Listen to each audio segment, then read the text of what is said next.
So tara guys, gawin na natin yung chicken natin. Ito na yung nilalamig natin kagabi.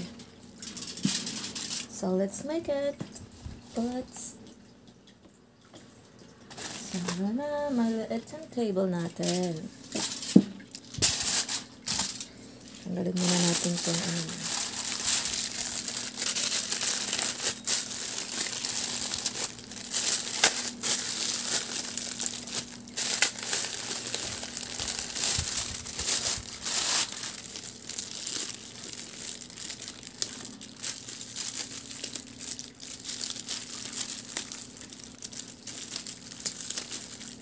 hindi ko pa pala naputol tong mga ng chicken.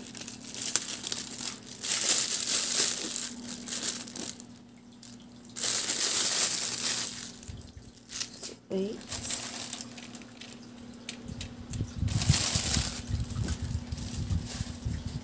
Kompleto pa kasi to guys. May ulo pa. So, putulan natin ng leeg.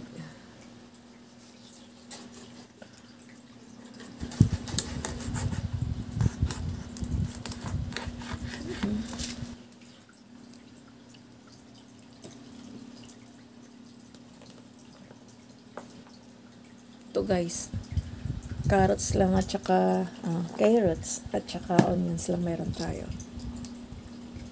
Alam niyo bang masarap yung onions pag naluto? Medyo matamis-tamis. Kaya yung mga Arabo, hindi sila mahilig sa seasonings. Nagsiseasoning sila, pero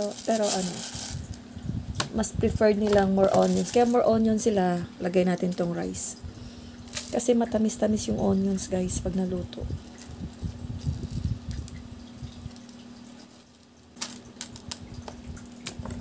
Favorite ko nga onions with rice. Rice with onions. Baliktaran na lang. Kasi same na marami. Maraming onions.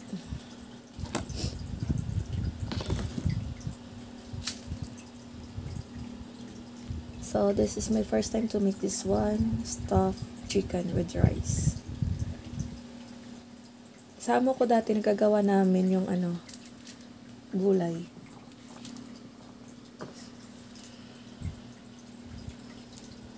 Para hindi na kami magsaing.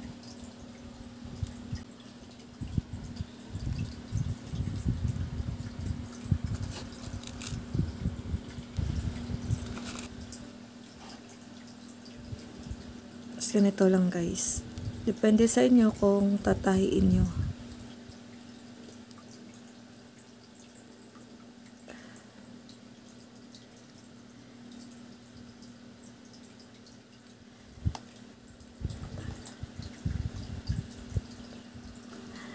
So, okay na yan. Tapos lipat na natin sa niya.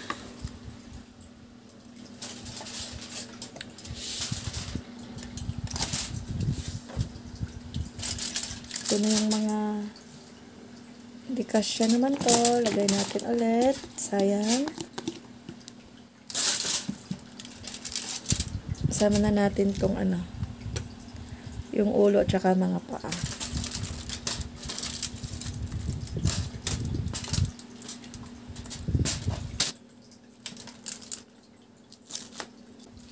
That's all that results.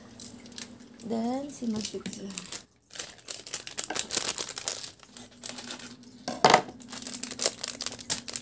Alam na guys, para lumasa,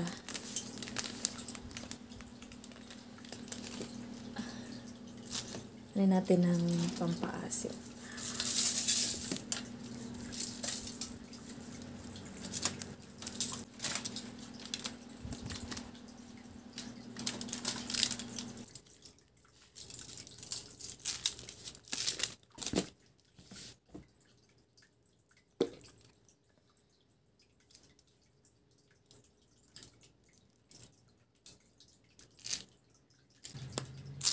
Lagay tayo nito.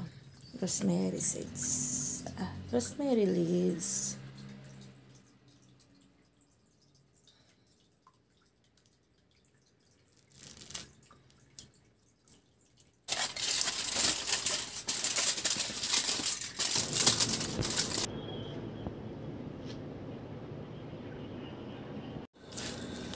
guys, titingnan na natin yung yung chicken.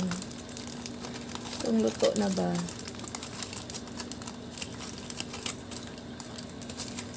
Lumabas yung sabong ano niya. Ay, lumabas yung rice. Ano yung rice?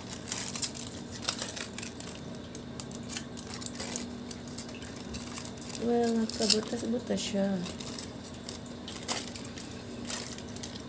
Ay, parang hindi pa luto yung rice.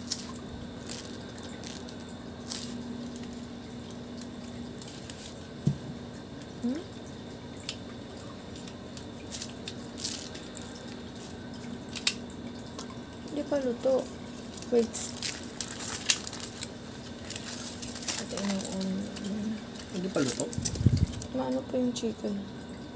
Ay, yung rice.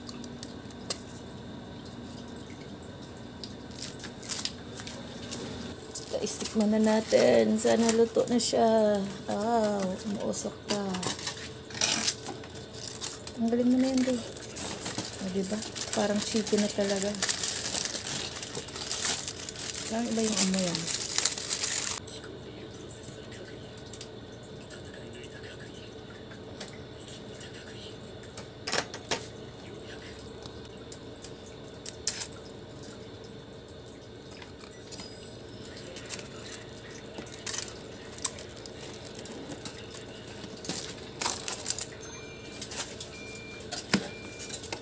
Parang crunchy pa si rice.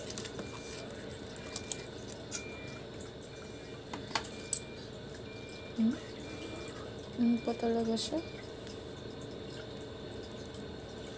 Hindi naluluto yung kanin.